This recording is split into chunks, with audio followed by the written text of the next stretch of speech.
Thank you, Jason David Frank. And Mr. Saban. And thank you for liking, commenting, sharing, and subscribing. And don't forget to ring that bell so you get notified when we upload new content.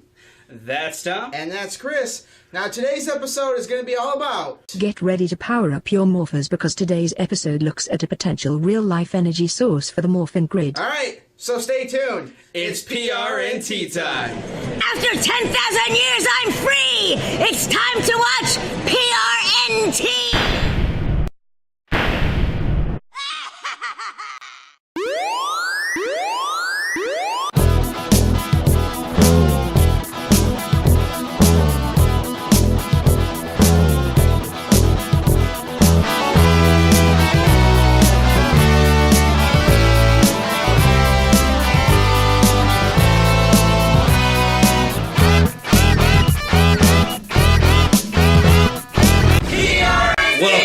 To this episode of PRNT, your source for all things Power Rangers. Rangers. Today's episode is our next installment of Science of the Morphin Grid. And I'm going to talk about some possible sources of energy that could be the Morphin Grid. Alright, so it is a Science of the Morphin Grid episode, so you know what that means. Time to suit up. My favorite part. It's science time.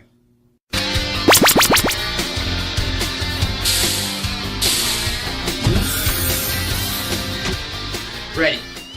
Good as always. Right. Alright, so I think a good place to start is to review some of the theories we've already had about the Morphin Grid. Okay. We've already done an episode on this actually, and if you have not checked that out, feel free to click this eye. Alright, so the Morphin Grid, what is it? Okay, now remember we said that the Morphin Grid, we think, is a self-conscious energy source that spans across the entire universe and all its dimensions. I do remember that. I also remember that we said the Morphin Grid is responsible for powering up all the Rangers' weapons, giving them their suits and all that. Right.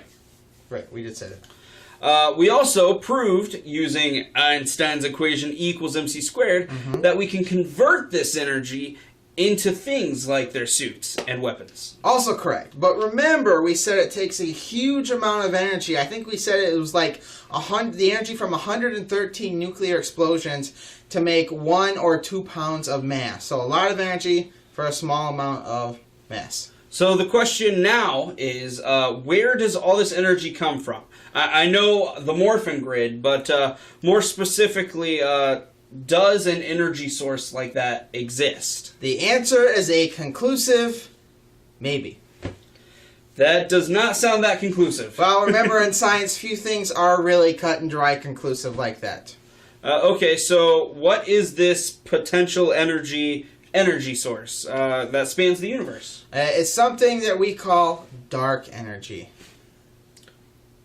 Alright, so what is dark energy? I'm going to answer your question with a question of my own. Of course. Okay. Now, I want you to imagine, we know that the universe has a bunch of mass in it. Stars, galaxy, planets, all that stuff. Right. Okay? And we know that there is a gravitational force of attraction between all these objects. Gravitational force between me and you, gravitational force between us and the camera, so on and so forth. So with all that gravitational force of attraction, should things be getting closer together or farther apart? Well, it seems like the attractive force of gravity, it should be pulling everything closer together. Right. But I also know the universe is ever expanding. Right. Not only is the universe expanding, but the expansion is actually accelerating. Meaning that things are getting farther apart, faster and faster all the time. So I'm guessing this is where dark energy comes. Right.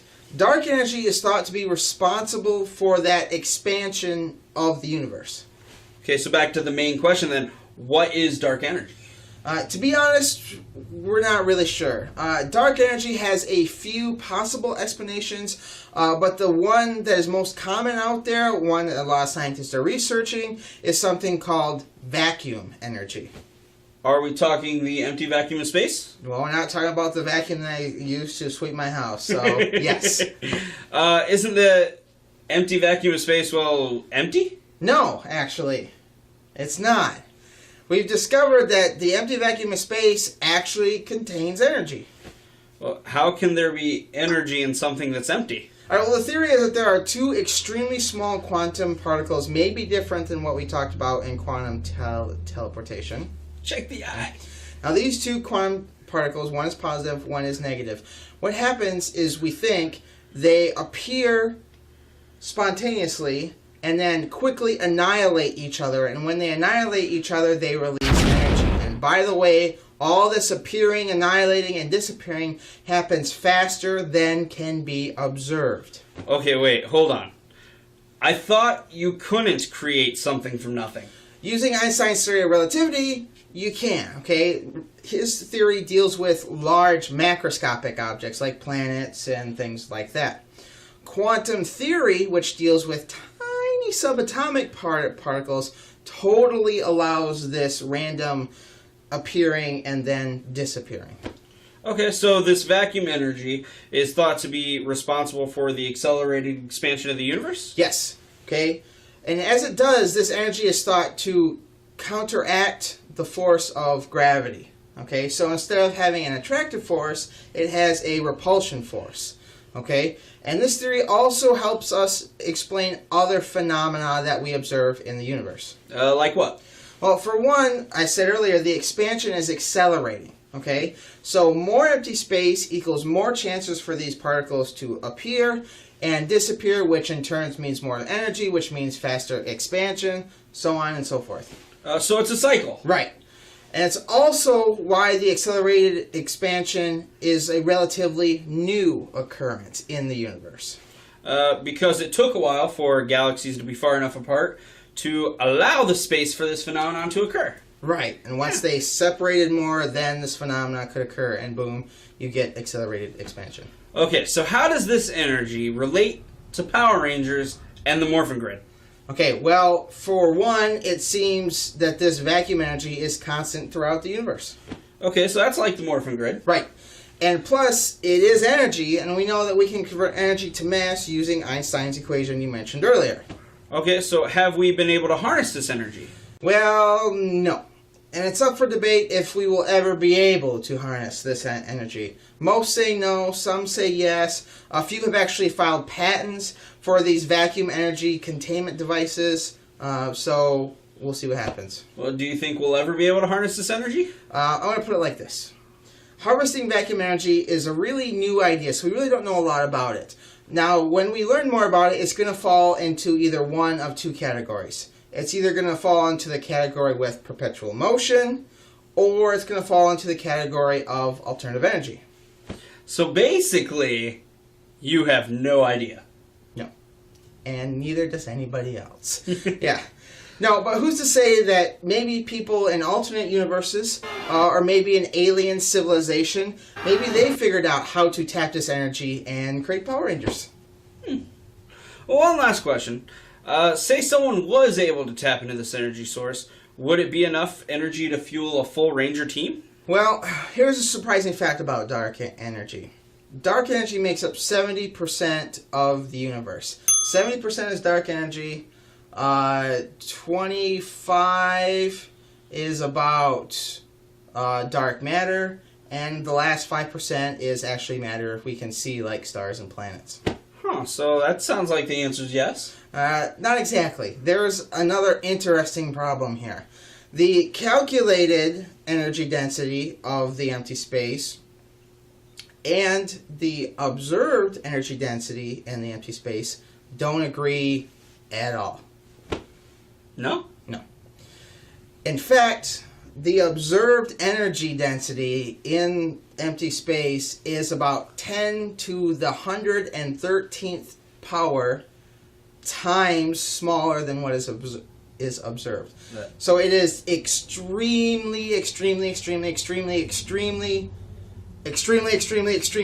smaller than what the calculation says it should be. Yeah, that is a huge difference. It is. I can't stress that it is a huge difference. 10 to the 113th power. If the calculated energy density was the actual energy density, it would be enough to rip the universe apart. Well, that obviously hasn't happened. Right, we're still here. Yeah, so that obviously has not happened at all. So why the difference? Well, one theory talks about how above a certain frequency, the particles aren't able to contribute to the acceleration of the expansion of the universe, but that is a whole other discussion that we can get into later. I have a theory. I'm sure you do. Maybe the observed energy levels are way too low. Okay. Because in an alternate universe, the Power Rangers are using it to kick some butt. Unlikely, but that would be awesome. Just imagine. That would be cool. Once again, job well done, sir. Thank you, and if you have any comments on this episode, be sure to write them in the comments below. Again, thank you for liking, commenting, sharing, and subscribing. And don't forget to ring the bell so you get notified when we upload new content. And check out our social media. Be sure to like or follow us so you can get updates from us about all things Power Rangers. And remember, as we sign off, our hope is that the power will always protect you. Let's power down.